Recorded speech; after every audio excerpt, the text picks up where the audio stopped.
Chapter 26, To the Inexperienced. Some, I saw, have not a realizing sense of the importance of the truth or of its effect, and moving from the impulse of the moment or from excitement, often follow their feelings and disregard church order. Such seem to think that religion consists chiefly in making a noise. Some who have but just received the truth of the third angel's message are ready to reprove and teach those who have been established in the truth for years, and who have suffered for its sake and felt its sanctifying power. Those who are so puffed up by the enemy will have to feel the sanctifying influence of the truth, and obtain a realizing sense of how it found them, wretched, miserable, poor, and blind, and naked. When the truth begins to purify them and purge away their dross and tin, as it surely will when it is received in the love of it, the one who has this great work done for him will not feel that he is rich and increased in goods and has need of nothing.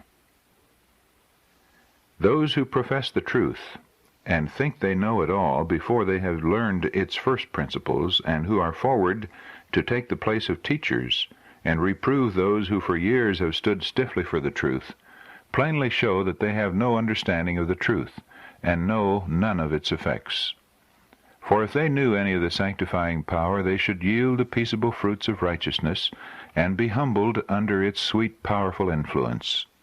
They would bear fruit to the glory of God, and understand what the truth has done for them, and esteem others better than themselves. I saw that the remnant were not prepared for what is coming upon the earth.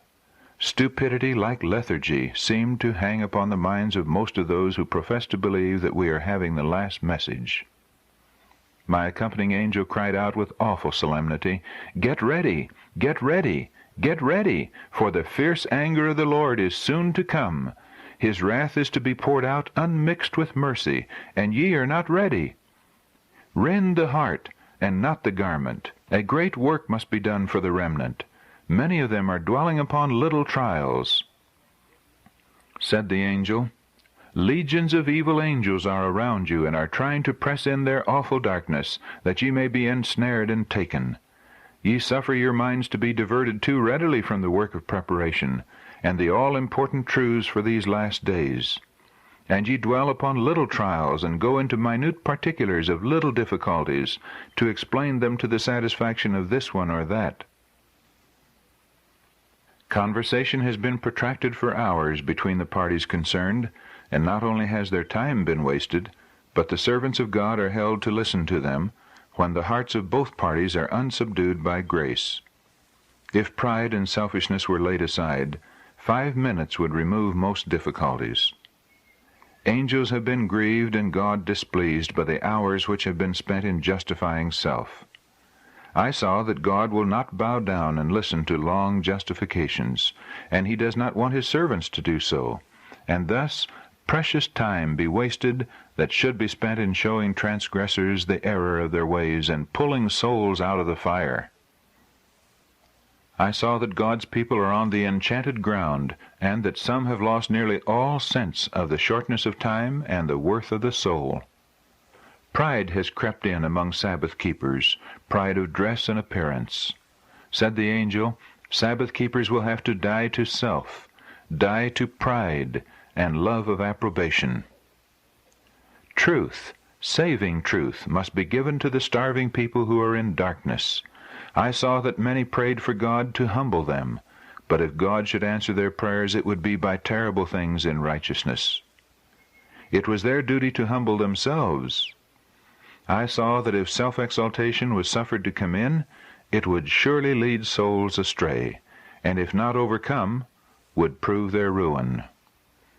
When one begins to get lifted up in his own eyes and thinks he can do something, the Spirit of God is withdrawn, and he goes on in his own strength until he is overthrown. I saw that one saint, if he were right, could move the arm of God, but a multitude together, if they were wrong, would be weak and could effect nothing. Many have unsubdued, unhumbled hearts, and think more of their own little grievances and trials than of the souls of sinners.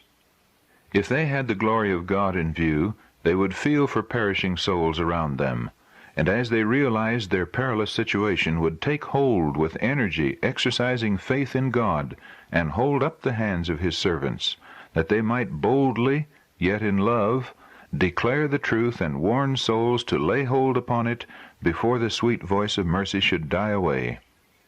Said the angel, "Those who profess his name are not ready."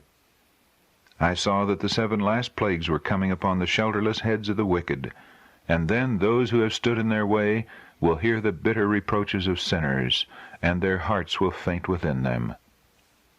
Said the angel, "Ye have been picking at straws, dwelling upon little trials, and sinners must be lost as a consequence."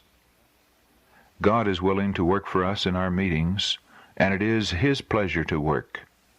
But Satan says, "I will hinder the work." His agents say, "Amen."